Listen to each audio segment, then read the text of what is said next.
halfway done and we're still going strong. Today, we take a look at the red cards in Rivals of Ixalan. Let's go.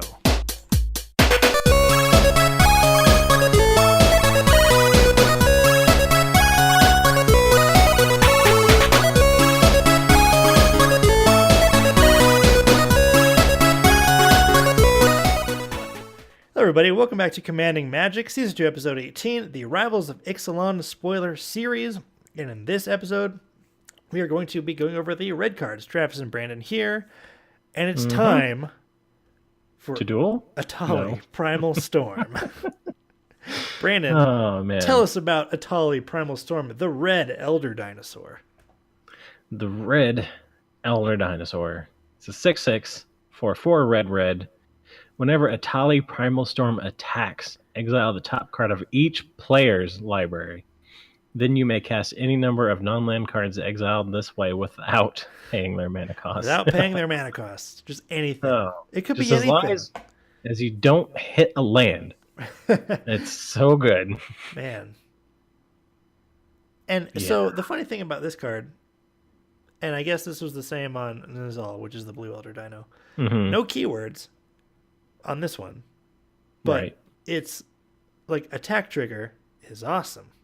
It is very good. Anything that you can do to not have to pay mana cost of cards, like you have the ones where it says you can pay any color, or you can use mana of any color or whatever. Right. It's been proven time and time and again. If you can play Magic cards for free, they get stupid. Yep. This card is sweet, and I'm trying to look at the art here to get a grasp of what the scale of it is, and I'm trying to figure out what this is down here in the lower left-hand corner. Is that a bird or a fish or like just a plant? I think those are birds or something. I see in the background there's a spire of Araska. Oh yeah, okay, so you can tell this thing is huge. Yeah, but I mean that's pretty much a given on all these Elder Dinos. So good card. Looking forward to using it. Why don't you tell us about probably your favorite Forerunner? That's right. That is right. Forerunner of the Empire. 4 mana for a 1/3 human soldier. When it enters the battlefield, you may search your library for a dinosaur card. Reveal it, shuffle your library, and put that card on top of it. Whenever dinosaur enters the battlefield under your control, you may have Forerunner of the Empire trigger Enrage on every dinosaur with Enrage you control. AKA deal 1 damage to each creature. I feel like this card is awesome for the Enrage and for the tutoring. The repeatable Enrage triggers that you're probably going to be getting. Yes. Wow, what a card. There's not even much more to be said about this card. Like, this card is great. The dinosaur guy. I mean, he's 4 mana and he's only a 1/3, which means he can take the hits. Yeah. Being a 1/3 is important. Yes. For this card. But that's it. That's what this guy is. He's also dealing with damage to him. Yep. So it's short, sweet, and to the point. Yep. So we're going to move on. Rekindling Phoenix. Wow. Rekindling Phoenix. So I think we finally got, as far as I'm concerned. Rekindling Phoenix is 2 red for 4/3 Phoenix. When a Rekindling Phoenix dies, create a 0/1 red elemental creature token with the beginning of your upkeep, sacrifice this creature and return target card name Rekindling Phoenix from your graveyard to the battlefield. It gains haste until end of turn. So if they want to get rid of this thing, they have to kill the token. Yep. Very cool. Yeah. This card is actually also appears to be fairly large as well. Yes. Just looking and that is an owl. It looks so cool. Yes. Like this is probably up there with the best artwork of the set. Like the black to the purple to the dark red to the orange to the yellow and like to the bright yellow. And like owls just look badass anyway, so this card is pretty sweet. 4 mana for 4 power with flying, in my opinion, is fine anyway. So this card is sweet. Yep. Next up is the card that I'm gonna just take this from I believe it was Todd Anderson who said this is the card that in development they forgot to take the placeholder name away from this card. This is Blood Sun. What does that remind you of? I don't know. Blood Moon? Could it be? Magus of the Moon? Is that the one? It brings up the stupid invocation artwork. Anyway, 3 mana for an enchantment. When it enters the battlefield, draw a card. Hey, draw cards in red. This is We have with reached, no drawback. We've reached the pinnacle of red cards. Exactly. So all lands lose all abilities except mana abilities. So Yep. all lands are just lands, and that's all that they can be. And that's awesome. I like that. Yep. I like that in this card. I feel like this is going to end up... Let me just look up real quick. Not Target.com, but StarCityGames.com. How does my web browser mess that up? I don't know. All I have to do is type in S and it takes me to Star City. Blood Moon. So, okay, so, I mean, so Blood Moon is around like 25 right now. Mm-hmm. Pre-orders for Blood Sun are going for $12. So, I don't know. Who knows? Like, maybe not necessarily like a budget like version of Blood Moon, but Blood Sun still draws you a card. But I guess it doesn't really hose like non-basics really, because non-basics can still tap for whatever color of mana that they would otherwise be able to produce. Right. But so it's like a different application, you know. So maybe just thinking in Commander, like this is excellent in Commander. We know this already. Like it makes their strip mines not strip mines. It makes their, you know, whatever other cards they're going to be using. Their Maze of Iths do nothing all of a sudden, because Maze of Ith only does its ability. One thing to do though, okay, or to take away from this is that, you know, the bounce lands from Ravnica, they produce 2 mana. So it makes them come in for free. Yep, you don't have to bounce a land to cast them. Maybe this card goes in Maze Control. I probably would. Yeah, that's actually pretty tight. So maybe there's a little bit more implication here than I first thought. Still a really cool card with some awesome artwork. I love the application of pink in this art. Yeah. I think it really does the whole artwork well. Yeah. Brass's Bounty, Brandon. So what am I looking at here? I don't even know. It costs 6 a and a lot. red. Yes, it does, and it's a red card, so that odds are that's not good. All right. For each land you control, create a colorless create treasure for each land you control. Huh. Okay. And you can. So it essentially makes every one of your lands produce an additional 1 for 1 use. Yeah. That's a very like top of the like skimming the surface description of this, because it gives you artifacts, so that does stuff for anything that says. So for instance, you play blue red and use the one thing. Oh yeah. What's it called? And win the game. Mechanized production. So who knows? Maybe this is just this is a combo. Probably not in Standard, but in Commander this could work. Because there's already a ton of stuff that, not a ton, but a good amount of stuff that makes treasure anyway. Right. So maybe this card is a little bit better, you know? However, if you're not using it as part of a combo, I just don't think this really does much in Commander. Yeah. Direfleet Daredevil is actually one of the more expensive cards to pre-order right now. Really? Yep. I am actually not surprised. At 2 for a 2/1 with first strike for a human pirate. When Direfleet Daredevil enters the battlefield, exile target instant or sorcery card from an opponent's graveyard. You may cast that card this turn, and you may spend mana as though it were mana of any color to cast that spell. If that card would be put into a graveyard this turn, exile it instead. So what you want to do is cast Direfleet Daredevil and then cast Dualcaster Mage on the spell that you cast, and then get maximum. Jesus. Yes. Yeah, I guess that could work. So this kind of goes back to what I was talking about with like power levels for being able to cast your opponent's spells. So with Atali, you can cast it without paying its mana cost, but with Direfleet Daredevil, you see a significantly reduced mana cost at the expense of actually having to pay for the spell that you will be casting. So next is Form of the Dinosaur. Form of John Cena.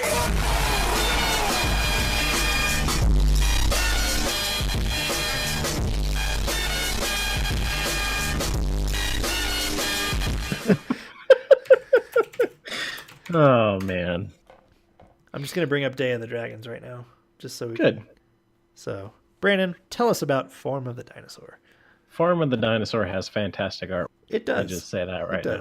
Anyway, Day of the Dinosaur, Day of the Dragons, not so much. Like I kind of get it, right? Because you see the little Aether with the dragon, but whatever. Anyway, continue.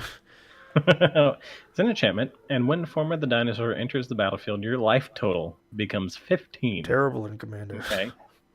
Yeah, unless you're losing. I guess. Anyway, at the beginning of your upkeep, form of the dinosaur deals 15 damage to target creature and opponent controls, and that creature deals damage equal to its power to you. This card seems bad. Well, in Commander, I have to say that. Like, in Commander, boy, I'd just love to cut, like, 2/3 of my life down and then have my opponent's creatures deal damage directly to me. Right. I don't know. Maybe there's applications for this. Like, I don't know. Let's, boom, form of form of the dinosaur, and then, like, I don't know, Beacon of Immortality. Yeah. Like, I don't know, something like that. I mean, this is one of those cards that will just sit here until further down the line when they print a card that breaks it, and then suddenly this card's $20. Yeah, you know? Like, okay, what was that one card from the last set? Isn't there a card that says, like, life totals can't change? I don't know. Oh, I have to go look for it now. What one are you talking about? It was like it was a white card, wasn't it? Mm-hmm. Or maybe it wasn't. Maybe it was. Me and Rob talked about it. It was the one where I think it was like switching life totals or something. Maybe I was totally off on that. But like, yeah, I know which one you're talking about. There's a card. Platinum Empyrion. Not not from Ixalan. I totally had the wrong card in mind. But Platinum Empyrion. Are you thinking about Axis of Mortality? Yeah. It was because of the conversation that me and Rob had about it. About switching life totals and the rules and stuff. But Platinum Empyrion, your life total can't change. Play form of the dinosaur, and all of a sudden you can start dealing but is that even good? Like an 8-mana artifact creature with a 6-mana enchantment, like, and it's not like when form of the dinosaur leaves the battlefield, you'll go back up. Right. If you don't have Platinum Empyrion, you just immediately go down. It's like, I don't know. In Commander, it's like a very much like an underdog card, but even then, it's hard to justify. So how about you tell us about Silverclad Ferocidons? Yeah, I spent way too long on that. Well, it's 7 mana for an 8/5. Silverclad Ferocidons isn't messing around. No. It is a dinosaur and Enrage, so whenever Silverclad Ferocidons is dealt damage, each opponent sacrifices a permanent. What color is this? Shouldn't this be freaking black? White? Jeez. Oh my god. I'm not complaining, trust me. But no. This is fantastic for the dinosaur deck. So the funny thing about building the dinosaur deck, I think, is what actually makes the cut. There's a lot of really good dinosaurs, but also a lot of really expensive dinosaurs. You know? So you really have to make room for all of anything that you're going to use to ramp. You just have to be really careful, I think. Because remember, we had the dinosaurs from the last set where there was like I don't remember what they were called, like the Red Sun's Avatar or whatever, and then the White Sun's Avatar, whatever they were. And those all were also really expensive too, but a couple of those were very good as well. So I feel like it's easy to just be like, I'm going to run all the Elder Dinosaurs and all the Avatar of the Suns or whatever, and all these other really expensive dinosaurs. And what you're going to end up with is a deck with an extremely high curve, and statistically you might not be able to like be playing things on curve as much as you'd like. Mm-hmm. That's kind of how I feel about that. Okay. I don't know. Denali Summoner. Yeah. Tell us about Denali Summoner, Brandon. 1 and a red for a human. It's a 1/1 with Ascend. So, just like every single I feel like I get this every time. You do. So, Ascend, if you control 10 or more permanents, you get the city's blessing for the rest of the game. Then, every time Denali's Summoner attacks, you may pay X and a red. If you do, create X 1/1 elemental creature tokens tapped and attacking. And I wanted to say red elemental creature tokens just because, but they're not. So don't say that. Wait, aren't they? Red elemental? No. Yeah. They are red. No. They are red. It says that on the card. On what I'm reading. On the text on Mythic, it doesn't? Nope. Yeah, okay. Anyways, at the beginning of your next end step, exile those tokens if you have, unless you have the city's Does this blessing. go in the Elementals deck, Brandon? Surely it does. Maybe. Since they're red elementals, probably. And since the Elemental deck is like bad anyway. Yeah, exactly. I feel like I need to keep the Snake deck together, just like out of spite for itself. You know? Yeah, just like the Elementals deck. Like, it just has to stay together. Out of all of us, I'm pretty sure Colin has the most powerful deck. The rat Oh deck? yeah. Yes, I agree. Yeah. Shake the Foundations is 3 mana for an instant that deals 1 damage to each creature without flying. Draw a card. AKA 3 mana instant, trigger Enrage for all of your Enrage creatures, and then draw a card. Exactly. I don't see a downside to that. Do you? No, I dig it. Plus, we'll see that creature on that artwork soon. Yes, we will. Needletooth Raptor, Brandon, an interesting card.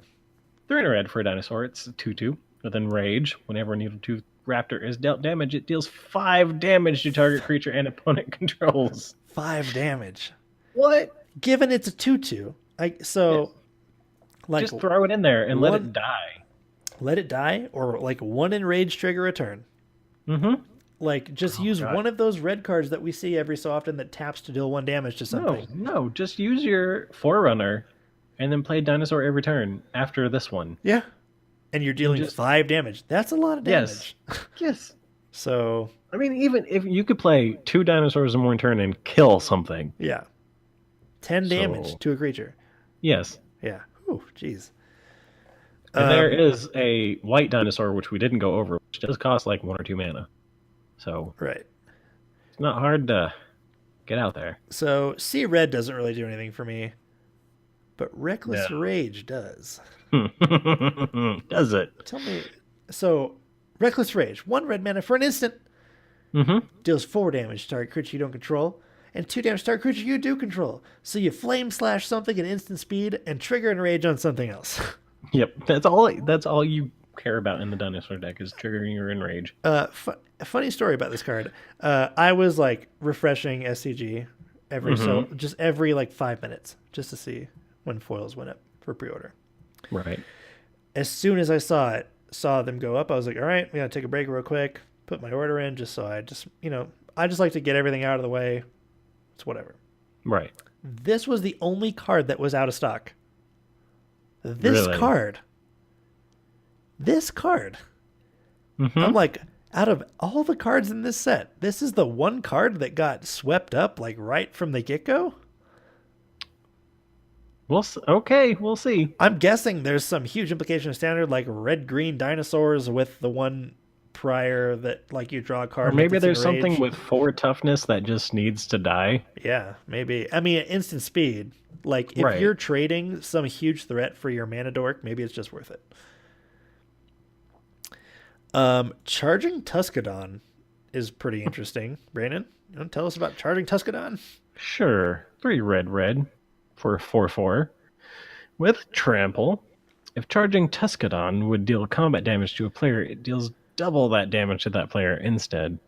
Doesn't have double strike. No. It just deals double damage. Yep. When it hits. So there's some pretty good implications here. But it has to do it to a player. Yeah, sure. Okay, that's a fair point. Okay, I see what you're saying. Stormfleet Swashbuckler is fine. It's got neat art, though. Yeah, sure, I'll bring it up just for the art. As a card itself, it's just kind of like whatever. At Ascend, it has double strike. Sure. I mean, 1 and a red for a 2/2. It's not bad. I don't see you getting to 10 permanents in red. Sure. So.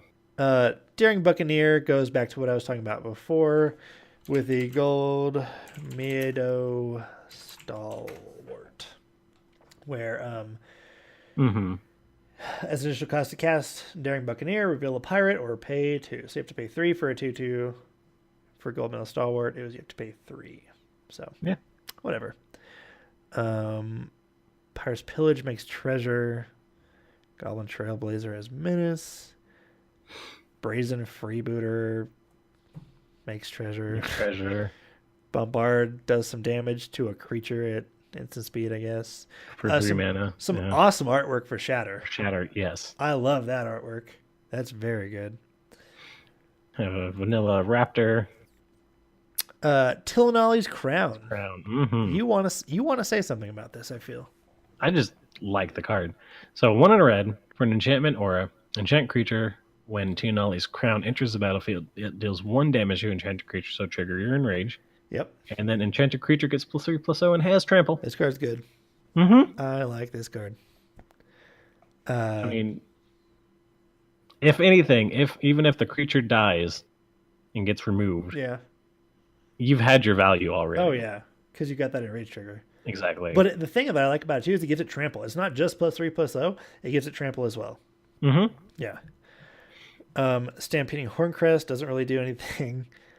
Buccaneer's Bravado is modal, but at instant speed, you can give something double strike. For the pirate deck. Yeah, you can give a pirate double strike. Okay, so Fanatical Firebrand is kind of like, what's that one card?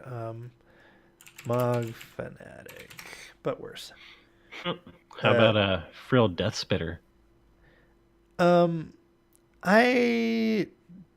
don't know. I ordered one for the Dinosaur deck. Does it make the cut?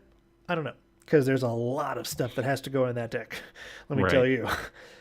So for like 2 damage, I don't know if it makes the cut. However, it's 3 for a 3/2. But at the same time, I think I might rather be playing something to like accelerate at 3 mana. Exactly. Or a better dinosaur, which there are. Trust me. I like Mutiny. Yeah, tell us about Mutiny.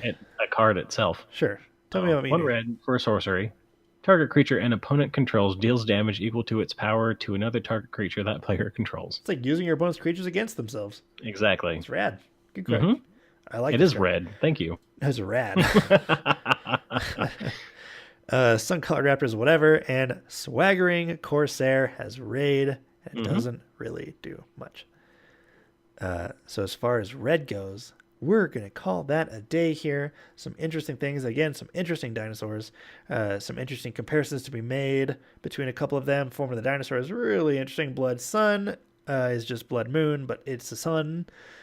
Rekindling Phoenix is pretty neat. Super cool. Some and of the best Forerunner artwork of the Empire is the best forward, right? He is definitely the 5 runner of the Empire. But we will make that decision in the next segment when we see the green Forerunner as we go into Rivals of Ixalan spoilers green.